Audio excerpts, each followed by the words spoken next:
Introduction Days of Decision. We are on the cusp of an incredible global change. A crossroads where we make decisions which will influence life on Earth well into the future of what we call time. We can fling open the doors of the mental and emotional prisons which have confined the human race for thousands of years. Or we can allow the agents of that control to complete their agenda for the mental, emotional, spiritual and physical enslavement of every man, woman and child on the planet with a world government, army, central bank and currency, underpinned by a microchipped population. I know that sounds fantastic. But if the human race lifted its eyes from the latest soap opera or game show for long enough to engage its brain, it would see that these events are not just going to happen, they are happening. The momentum for the centralized control of global politics, business, banking, military and media is gathering pace by the hour. The microchipping of people is already being suggested and, in many cases, underway. Whenever a hidden agenda is about to be implemented, there is always the period when the hidden has to break the surface for the final push into physical reality. This is what we are seeing now in the explosion of mergers between global banking and business empire, and the speed at which political and economic control is being centralized through the European Union, the United Nations, the World Trade Organization, the Multilateral Agreement on Investment, and the stream of other globalizing bodies like the World Bank, International Monetary Fund and the G7, G8 summits. Behind this constant and coordinated centralization is a tribe of interbreeding bloodlines which can be traced to the ancient Middle and Near East. They emerged from there to become the royalty, aristocracy and priesthood of Europe before expanding their power across the world, largely through the Great British Empire. This allowed the tribe to export its bloodlines to all the countries the British and European powers occupied, including the United States, where they continue to run the show to this day. There have been just over 40 presidents of the United States and 33 of them have been genetically related to two people, England's King Alfred the Great and Charlemagne, the famous monarch in 9th century France. Throughout this whole period, the agenda of this bloodline has been gradually implemented until we have reached the point today where centralized global control is possible. If you want to know what life will be like unless we wake up fast, take a look at Nazi Germany. That is the world that awaits the global population as the plan I call the. Most people don't seem to care. They would much rather ignore the obvious and go into denial of a truth that's splatting them between the eyes. I feel like the cow who runs into the field screaming, "Hey! You know that truck that takes some of our friends away every month? Well, they don't take them to another field like we thought. They shoot them in the head, bleed them dry, cut them up, and put the pieces into packets. Then those humans buy them and eat them. Imagine what the reaction of the rest of the herd would be. You're crazy, man. They'd never do that. Anyway, I've got shares in that trucking company and I get a good return." Shut up. You're making waves. The agenda I am exposing has been unfolding over thousands of years to its current point close to completion, because humanity has given away its mind and its responsibility. Humanity would rather do what it thinks is right for itself in the moment than consider the wider consequences of its behavior for human existence. Ignorance is bliss, we say. And that's true, but only for a while. It may be bliss not to know a tornado is coming because you have no need to worry or take action. But while your head is in the sand, your bum is in the air. The tornado is still coming. If you looked up and faced it, disaster could be avoided, but ignorance and denial always ensure that you will get the full force and the most extreme consequences. Because it strikes when least expected and you are least prepared. Like I say, ignorance is bliss, but only for so long. We create our own reality by our thoughts and actions. For every action or non-action there is a consequence. When we give our minds and our responsibility away, we give our lives away. If enough of us do it, we give the world away, and that is precisely what we have been doing throughout known human history. This is why the few have always controlled the masses. The only difference today is that the few are now manipulating the entire planet because of the globalization of business, banking and communications. The foundation of that control has always been the same: keep the people in ignorance, fear and at war with themselves. Divide, rule and conquer while keeping the most important knowledge to yourself. And as we shall see in this book, those who have used these methods to control humanity for thousands of years are members of the same force, the same interbreeding tribe, following a long-term agenda which is now reaching a major point on its journey. The global fascist state is upon us.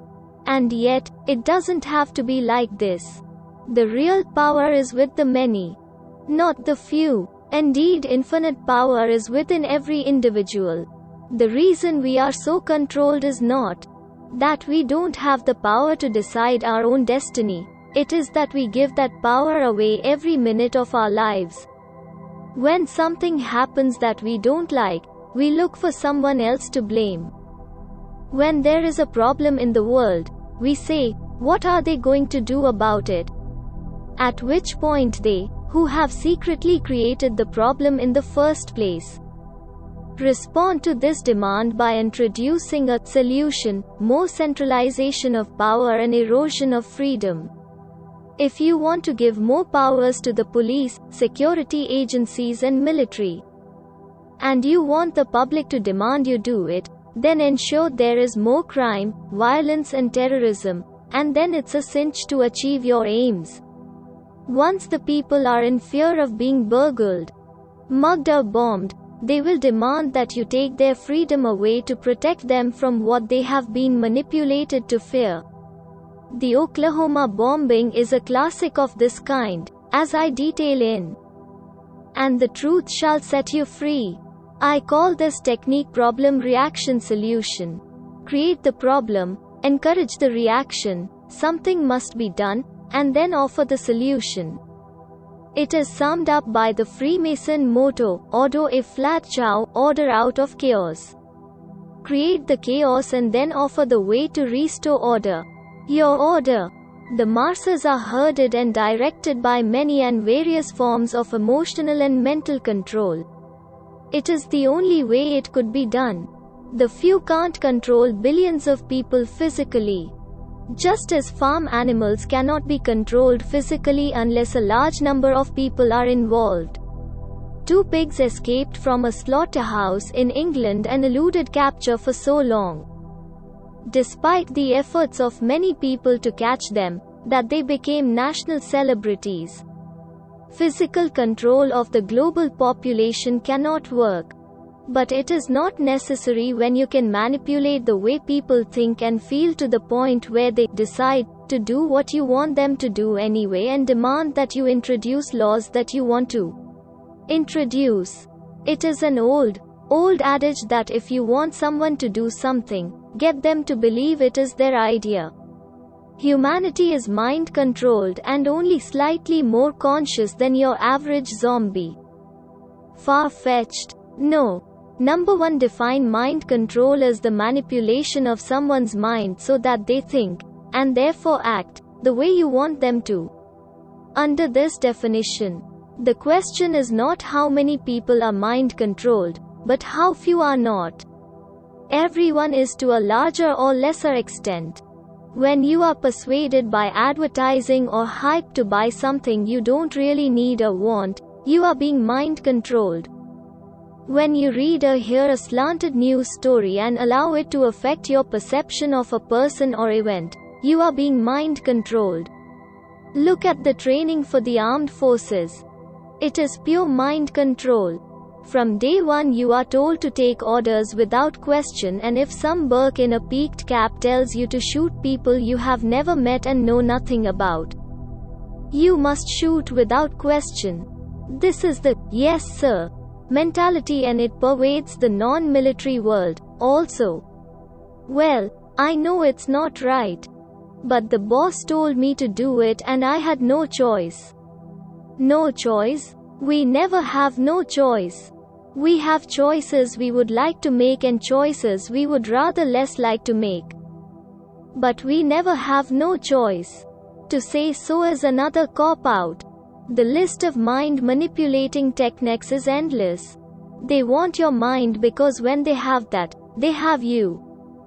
The answer lies in taking our minds back, thinking for ourselves and allowing others to do the same without fear of ridicule or condemnation for the crime of being different.